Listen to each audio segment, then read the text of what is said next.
What's going on, guys? King Strats here, back to the video on the channel, and today we went to Shake Shack. Believe it or not, Shake Shack has 3 new menu items. They're all Korean inspired, and they looked really good, so I wanted to try them. We got all 3. We're going to try them, give them a review, and as usual, we will have a nice little conversation at the end. I got a nice little topic today, something I want to touch on, so drop a thumbs up. I also got this cool package from Doritos that I'm going to review after we do the Shake Shack. You guys already know the vibe. I'm not going to hold y'all. Let's show you what we got. I haven't opened these yet, so I don't know which one is which, but we will figure it out as we go. We have the Korean style fried chicken sandwich, the Korean barbecue burger, and the Korean style fries, which comes with a kimchi seasoning. I got the cheese sauce on the side to make cheese fries. It also comes with a Korean barbecue sauce, which we will try. But let's start off with the one in the middle. This is the Korean barbecue burger. The burger comes with crispy sweet onions, fresh scallions, and a savory barbecue sauce, and it's on their regular toasted potato bun. Let's take this bad boy out. So there's your burger. You see the crispy fried onions, the scallions, and I do see that barbecue sauce, which is kind of hanging out in the back. Doesn't look like I got the whole sandwich, which isn't a good thing. I'm gonna have to bite it. Yeah, it's on the back part. So you can see the barbecue sauce right there. I'm just gonna bite it from the rear of the sandwich. I know y'all are just, don't matter.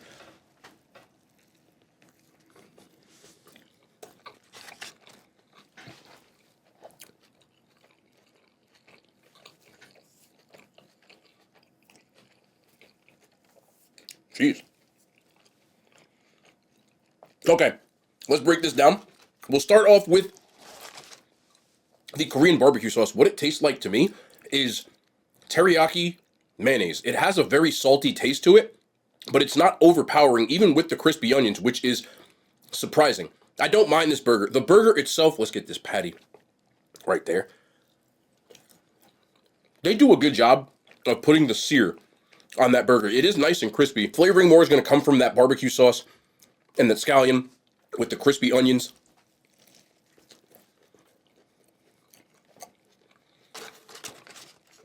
That is kind of salty.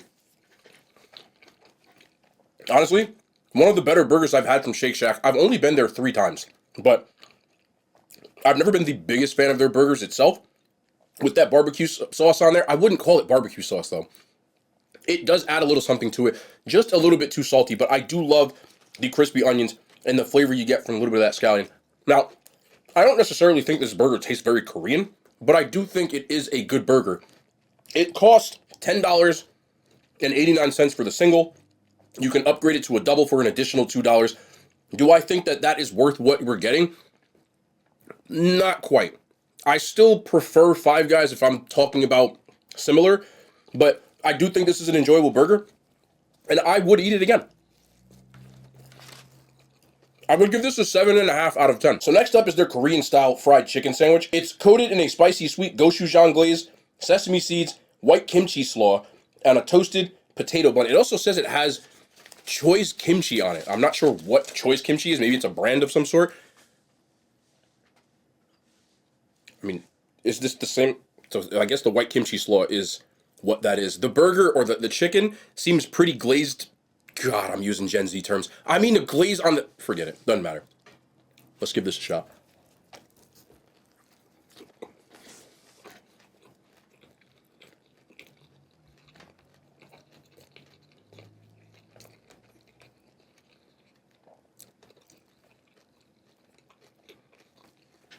I like the chicken. There's another one here.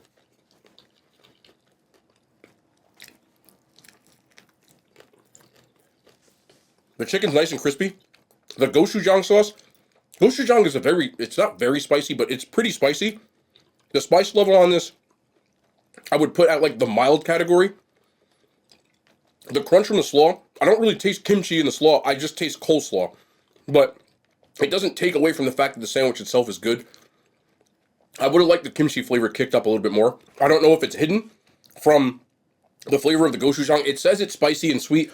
A little more sweet and spicy, but the texture on it, the cook on the chicken is good. The kimchi is a little bit of a letdown. I don't get much of the sesame seeds, but I still think this is enjoyable. They do a great job because potato buns are a major key when it comes to a good sandwich, in my opinion. I might prefer potato over brioche, just because I don't know. I grew up eating it. And again, because it's so crispy, it's not a bad sandwich. This sandwich costs $11.39. I don't necessarily think this is an $11 sandwich, but I think it's a pretty good sandwich. I think I prefer the chicken sandwich slightly over the burger. If you're a fan of Shake Shack, I think you will enjoy these. Just be prepared for a little bit of the saltiness. If you're expecting like over-the-top Korean flavor, I wouldn't say that. I would give this a 7.8 out of 10. Not quite in the like very good category. Last, we have the spicy barbecue Korean cheese fries. Their fries come with a kimchi seasoning. I wanted to try by itself, so I got the cheese sauce on the side. But you can see the kimchi seasoning right there. It's just that kind of red.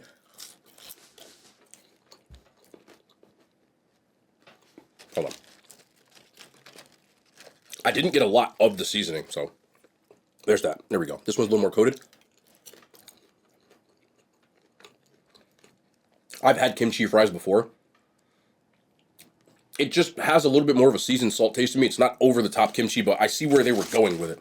Let's get some of this cheese and this barbecue sauce on there. Now, I've had the barbecue sauce because it's on the burger, but let's see how it works on the fry.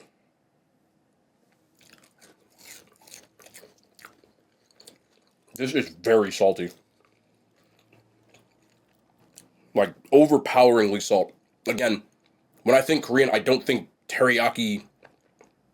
I know maybe they were going for soy garlic, but it just has more of a teriyaki mayo kind of flavor. I think they were going for soy garlic, but it doesn't really hit that part because it's not garlicky. But with the kimchi seasoning, now I can see where they're going with it for sure. Let's do the cheese a little.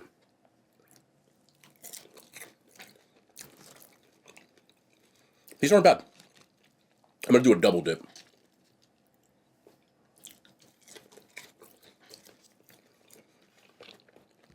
The fries are nice and crispy.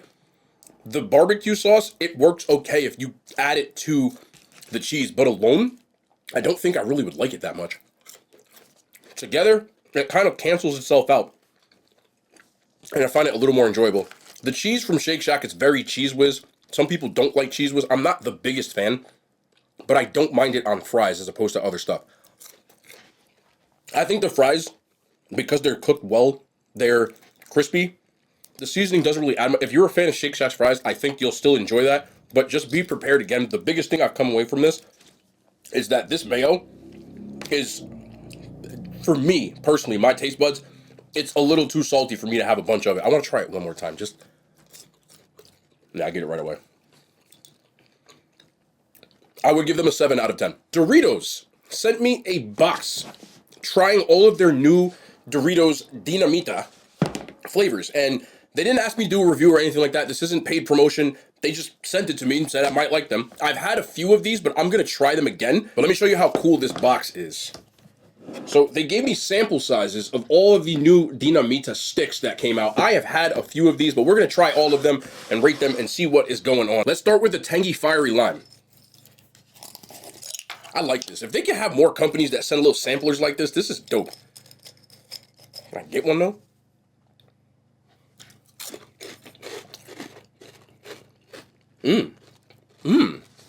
Ooh. Really intense lime flavor. A good amount of spice to it. Don't get this confused with the limon version. Sorry, reflex. That has a little bit more of that flamin' hot flavor. The lime is very strong on it, but it's like the twist or hint of lime flavor that you get maybe in like Tostitos. I think these are enjoyable.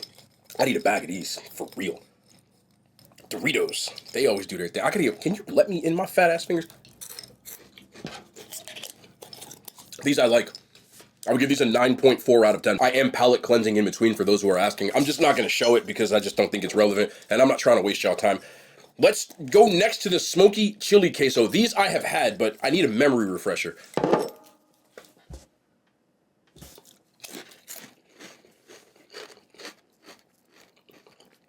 These aren't spicy at all. Very, very cheesy. Queso-like when you get a little bit of that pepper blend in there, but not jalapeno because it's not spicy at all. But similar to if you were to get just a regular jar of queso, but the flavor, it works well with these crispy stick-like chips here that are similar to, have you ever had hot fries? That kind of texture. These are good, but I still prefer the other ones, or even a mixture of the two. I would give these an 8.8 out of 10. I remember reviewing these before. These are the hot honey mustard. If you are thinking of hot honey, don't. These taste like, to me, Chinese hot mustard, which I love. So this is a very biased point that I'm about to make. I love these. They had these also in Dorito flavor. If you do not like Chinese hot mustard, do not eat these. You won't like these. This is a very niche version that is only specific to people who would like that flavor. I am one of those people. I would eat these all the time. 9.2 out of 10. I like these. Sorry. Now we're on to the Dinamita version, which is similar. Y'all know the brand that these look like. I'm just going to show them to you. Doesn't matter. I didn't pay for this. These are like Takis. But they're flaming hot with a queso flavor to it as well.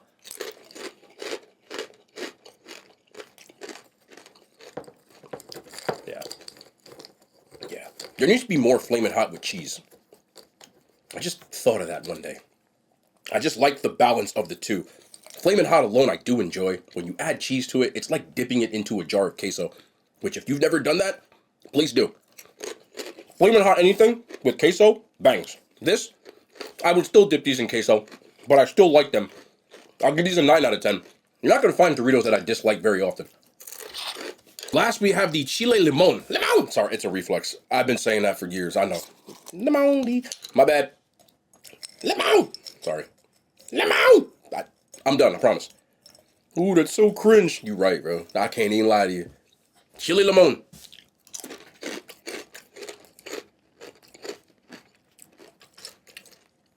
If you've had the flavor of Doritos, they have this flavor. Same color and everything. It's very much that, just given in a different form.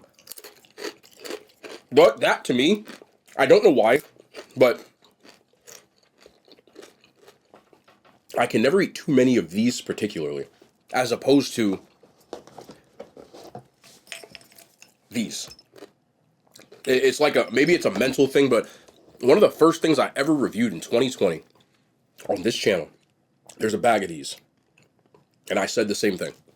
So I'm going to keep it where it is.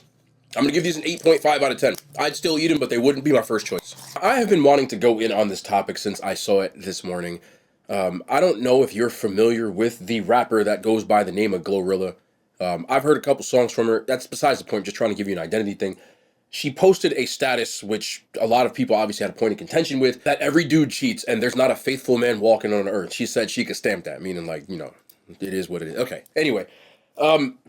I also saw in the comment section, as soon as I opened it, I always like going to the comment section. The first comment is from a dude that basically says that men were created to provide and protect, and that it's true, and that you just have to get over it. And then there was a woman that said, well, 98% of men cheat, 98% of women cheat. We need to stop lying to ourselves. And I'm here to say that that is all categorically false. I think that a lot of times a person's own experiences can skew their opinions toward the rest of Earth. There are plenty of faithful, monogamous marriages and relationships in this world. And there are things that can skew your mind. Now, this isn't any disrespect to Glorilla. This had nothing to do with her as a person, but given her career and how it has, you know, obviously ascended, you're running in circles that are not average dudes. Like, you might be talking to artists, musicians, NBA players, dudes with money, and in those circles, it's not every person, but it's a lot more common. For example, and this isn't a shade of, I'm not saying every, but if I'm dating somebody in the NBA, it's probably a little more probable because there are a lot more women in their circle trying to throw themselves at them, and a lot of them will give in to that temptation. Do I think that every man cheats? No. Now, as far as the gentleman with the red pill kind of thought process, I don't think that that's true. Are men more naturally inclined to be protectors and providers? Yes, I do agree with that.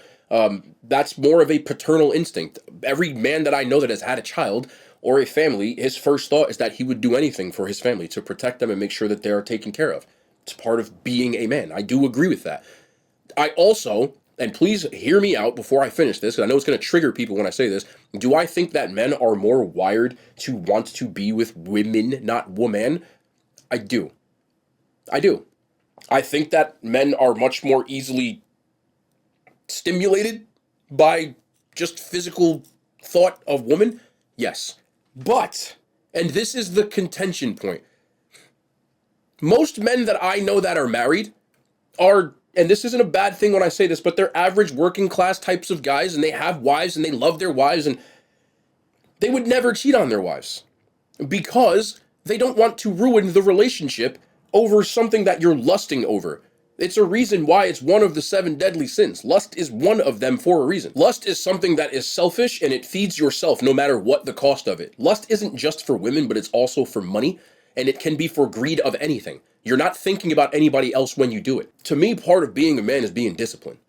Part of being a man is understanding that you have duties to fulfill, and one of them is to be a dutiful husband to your wife. If you take those vows, you have to honor them. That means to love, honor, and respect. And to cheat is to be disrespectful, no matter how pretty you think someone else is. And most men do get that. I'm not saying all men do. Obviously, people cheat, and there are women who cheat as well. There are a lot of women that cheat as well. I think women are better at it, but that's neither here nor there. I'm not saying that every woman cheats, because that's for sure not the case. But any guy who, in my opinion, cheating by its definition means you're stepping outside of your relationship. And I'm not talking about people who have those open relationships. That's your thing. I'm not here to judge you. That's what you want, you and your wife or husband or whatever. That's what y'all do.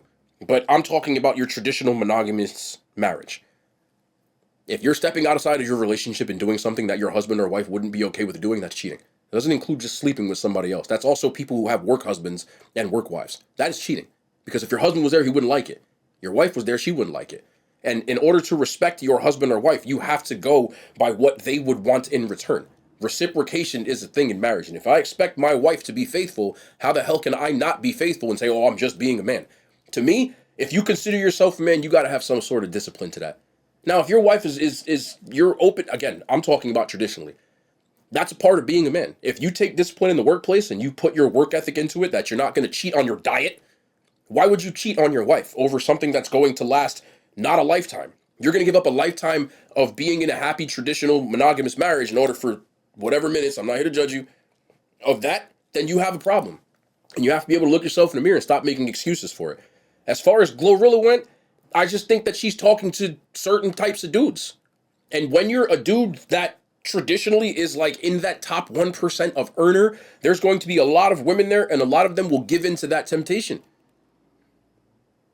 The problem a lot of times, and women, again, please just understand where I'm coming from. The types of dudes that you're going after that are that 1% earner, you want those types of guys. There are a lot of women that's going to try to take your man. And you better make sure that he's disciplined in that category. Or you better be prepared to look the other way. And I'm not condoning it. I'm just kind of giving you the reality of what it is. The other thing that I think women get messed up when it comes to dealing with that sort of man, if you're dealing with somebody who is incredibly ambitious, it's going to supersede almost everything else that he does. Now, it's hard to be balanced and create and take care of your family when you're working 20 hours a day like some of those guys do. And you almost have to either accept that or find someone who is like-minded. Make sure you're asking the right questions and make sure that you are testing to see. And I don't mean testing like giving a test. I mean making sure that before you actually walk down the aisle, you know what you're dealing with. I think way too many people these days get married because they want to be married. But in my opinion, in 2024, this isn't like 20, 30 years ago when people got married and they grew up together. Back then, a lot of people got married at 18. They didn't know anything together. They didn't know life together, but they learned about life together. They built their house. They built their whatever wealth they have, whatever money they have, whatever family they have, whatever growth they had, they built it together. So there was a lot more growing pains. Today, most people get married a decade later. People are getting married in their late 20s, early 30s on average now. The average age of marriage has gone up because of college, etc. You're dealing with much more of a finished product in that sense. So you have to be smarter in just who you're marrying or who you choose to date or who you choose to procreate with. Because those are some of the most important decisions that you can ever make. And if you make the wrong one, you got to stick or try to get out of it or be stuck with it forever. Especially the procreation point. Because once you have a child with somebody, they're tied to you no matter what. You can divorce, you can leave, you can be on other sides of the country, but no matter what, whatever parent, that's still the child's parent, no matter what. So just be smart about those things. And there's nothing wrong with being selective, but I just think there's a societal pressure on certain people that they feel like they have to be married or have children or whatever it is by a certain age, and then they're willing to kind of just wait until the game of musical chairs stops and whoever's standing up, okay, you're the one. Be careful. There's a lot of unhappily married people, and I think a lot of times it's because they don't really know that person yet. That's just my opinion. I'm just giving you a perspective that maybe you haven't seen. I don't think that she's wrong when she says every dude, but when she had the walking the earth part, no, I think it's every dude that she is around that might be like that. It's tougher when you're running out there with rappers and stuff like that. I'm just being real. You want, like, that's just what it is. But I wanted to talk about that. I don't let people tell you that good people don't exist. They do. It's just with the internet, the world is a lot bigger now, which means you see a lot more bad people and a lot more good people. But if you only focus on the bad, you're never going to be able to see the good.